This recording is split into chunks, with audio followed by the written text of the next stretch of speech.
On this edition of Airwaves, a first-of-its-kind demonstration shows how the MQ-25 ground station will integrate with the air wing of the future. Plus, keeping the fleet mission-ready.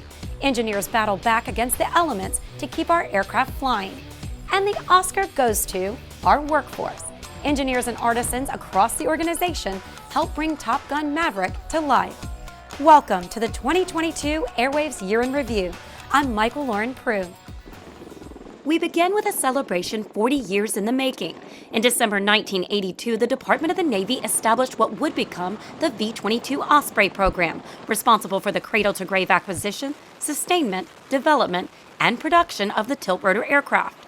Since its first flight in 1989, the V-22 Osprey has logged more than 700,000 flight hours in support of the U.S. Marines, Navy, Air Force, and the Japan Ground Self-Defense Force. 40th anniversary really is exciting for the V-22 program because if you think about the arc that the V-22 has been on throughout its entire life, it is an unparalleled capability in the entire world. And so the fact that we have been willing to challenge convention, to do things that have never been done before, is worth taking a step back and commemorating. The program office will continue to provide support for years to come.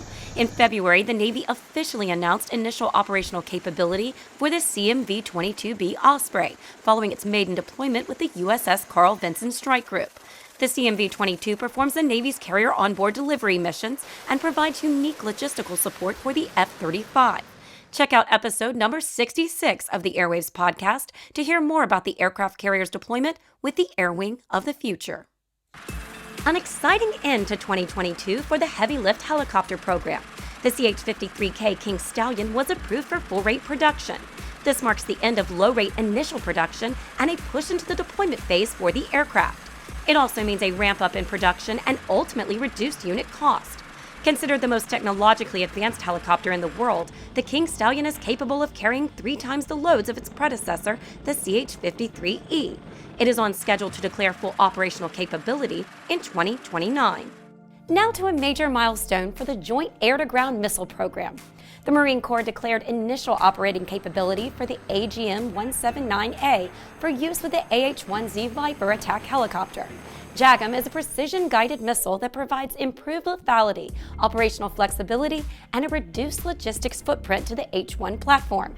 It is part of the effort to upgrade the AH-1Z and UH-1Y aircraft to maintain a competitive edge against potential adversaries. What started as a 6-month deployment lasted more than a decade. Now BAMS-D is back home. The Navy's Broad Area Maritime Surveillance Demonstrator returned from 5th Fleet to its home base at Patuxent River in June, marking the end of a 13-year deployment. The maritime variant of the Air Force Global Hawk deployed in 2009 for a concept demonstration. But as demand overseas increased, its mission was extended year after year. BAMS-D provided more than 50% of maritime intelligence, surveillance, and reconnaissance in theater, accruing over 42,500 flight hours in over 2,000 overseas missions. The Navy's unmanned aircraft program teamed up with industry to demonstrate a vital capability for the carrier air wing of the future. In June, the government team at Naval Air Station Patuxent River conducted its first lab integration event to show how the MQ-25's ground control station will command unmanned aircraft at sea. They used Lockheed Martin's ground control station to operate Boeing's hardware-in-the-loop air vehicle to send basic commands between the two systems for the first time.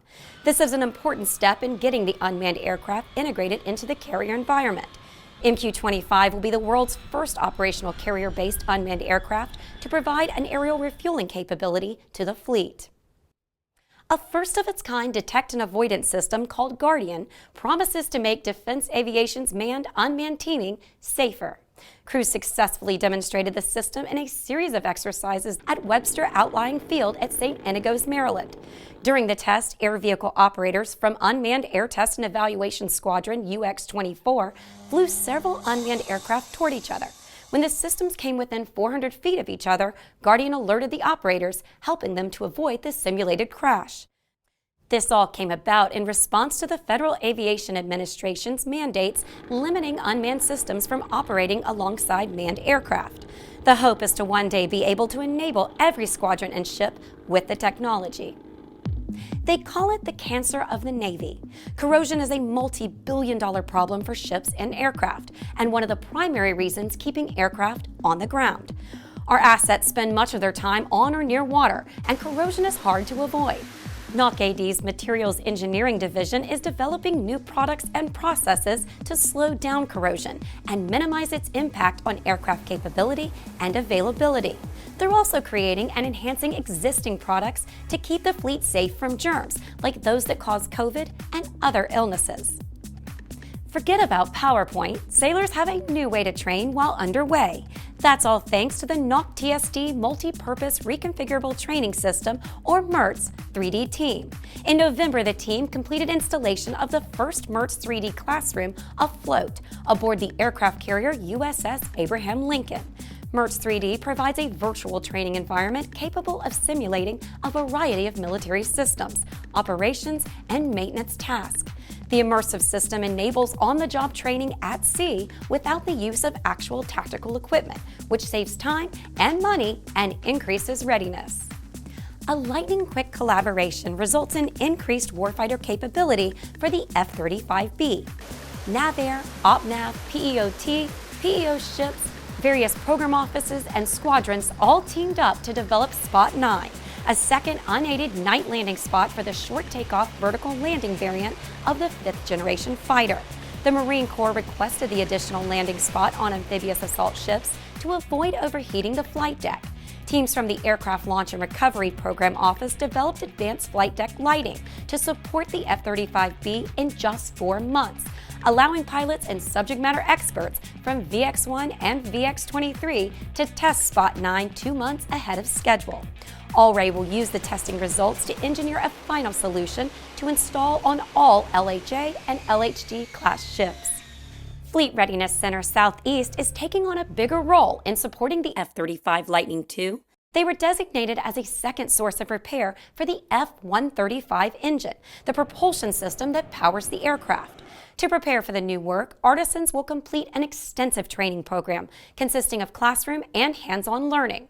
FRC Southeast expects to begin work on the first of 5 modules in April, and as work increases, build new facilities to support the engine maintenance process.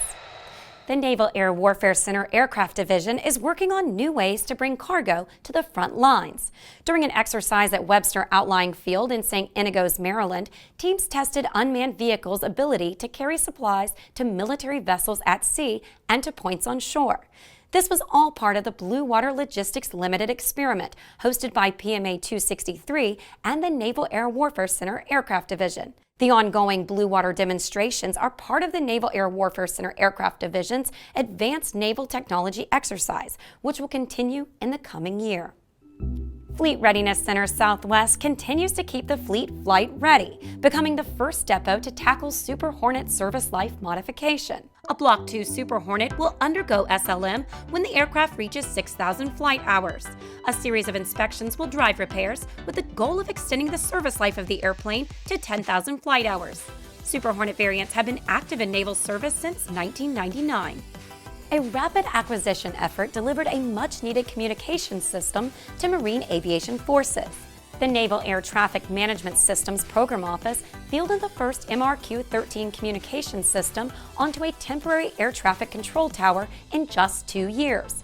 Marines and Expeditionary Operations use the temporary towers to monitor aircraft operating on the airfield or in the surrounding airspace. The modernized communication system will improve warfighter readiness, provide a common solution across the Marine Corps Expeditionary Control Towers, and save millions in recurring operational and maintenance costs. The Navy welcomed a new training helicopter designed to better prepare naval aviators for the fleet. Students assigned to Training Air Wing 5 at Naval Air Station Whiting Field in Milton, Florida, began rotorcraft training in the new TH-73 Alpha Thrasher in September. PMA 273 worked with Leonardo to develop an advanced training program that will ensure both students and instructor pilots will know how to operate the new rotorcraft safely and effectively during flight training. This will better prepare the students for the transition to their fleet aircraft, resulting in a reduced time to train and a better aviator for the Navy, Marine Corps, and Coast Guard. Congratulations to the safety program at Fleet Readiness Center East. They were named by the Department of Defense as the best of the best in terms of safety and occupational health. The Safety and Occupational Health Management System Achievement Award recognizes the depot for implementing a culture of safety that aligns with DoD goals and objectives. The command's commitment to a safe and healthy workplace resulted in the lowest number of safety mishaps in the depot's history and a significant increase to operational readiness. Fleet Readiness Center Southwest completed a first-of-its-kind repair to the CMV-22 Osprey. The inner composite skin of the aircraft sustained a crack and minor composite damage. FRC Southwest artisans and engineers worked together to remove and replace the damaged composite panel, all while ensuring proper alignment of the composite skin to the aircraft. The CMV-22 is unique to other airframes serviced by the command because of its material makeup. The in-service repair required 2,500 man-hours and was completed on time. FRC Southeast celebrated the next generation of artisans to complete its trades apprenticeship program. The graduates completed the painter discipline, one of 7 concentrations that requires a 3-year commitment from the apprentices. The FRC Southeast launched the renewed apprenticeship program in 2019, a combination work-study program that provides apprentices with a competitive wage and benefits while learning a journey-level trade. Recruitment for the program begins during the fall each year. Bridging the gap between the military and local community. That's the goal of the Eastern North Carolina Tech Bridge. It's the latest addition to a program designed to connect the Navy with non-traditional partners like small business and academia to accelerate innovation and deliver products to the fleet faster at a more economical rate. Led by the Department of the Navy's Naval Agility Office, or Naval X, the ENC Tech Bridge will focus on advanced manufacturing and maintenance, repair and overhaul technologies, all areas of emphasis at FRC East. This year, Naval Aviation celebrated the return of the Top Gun franchise, and for good reason. The spectacular aerials came to life thanks to a dedicated group of NAVAIR, NOC-AD, and NOC-WD professionals. All the visual that you see of it, the F-18, that is a live aircraft being filmed, no CGI in front of a screen. Test engineers are used to putting cameras on Navy aircraft to evaluate updates and changes. But Paramount Pictures has different equipment, and it needed to be mounted inside and outside of the FA-18 Super Hornet. They created special enclosures for the 8K cameras so the system would stay intact. To celebrate their hard work, employees enjoyed a special screening on base. Artisans at Fleet Readiness Center Southwest also played a role in the making of the film, duplicating an F-model paint job on a single-seat E-model from the command's long-term storage area to use in the background of non-flying scenes. The project took about 5 days to complete. In February 2020, the E-model Super Hornet was delivered to FRC Southeast, where it underwent modification. It is currently a Blue Angel. And finally, a phone call that was out of this world. NASA SpaceX Crew 5 Commander Nicole Mann and astronauts Josh Cassada and Frank Rubio recently hosted a live space call from the International Space Station. They answered questions from students at the U.S. Naval Test Pilot School and Southern Maryland community on what it's like to live and work in space. They also gave some important advice to future astronauts. Find something you love and do it really, really well. Because there's lots of different paths to being an astronaut, whether it's medicine or test pilots, engineering, or geology. As long as you love it and you show how great you are at it, I think NASA might come calling. Both Mann and Cassada are graduates of the school and served as test pilots in the U.S. Marine Corps and U.S. Navy. More than 90 other USN TPS graduates have become NASA astronauts. And that's it for this edition of AIRWaves. See you on the flight line.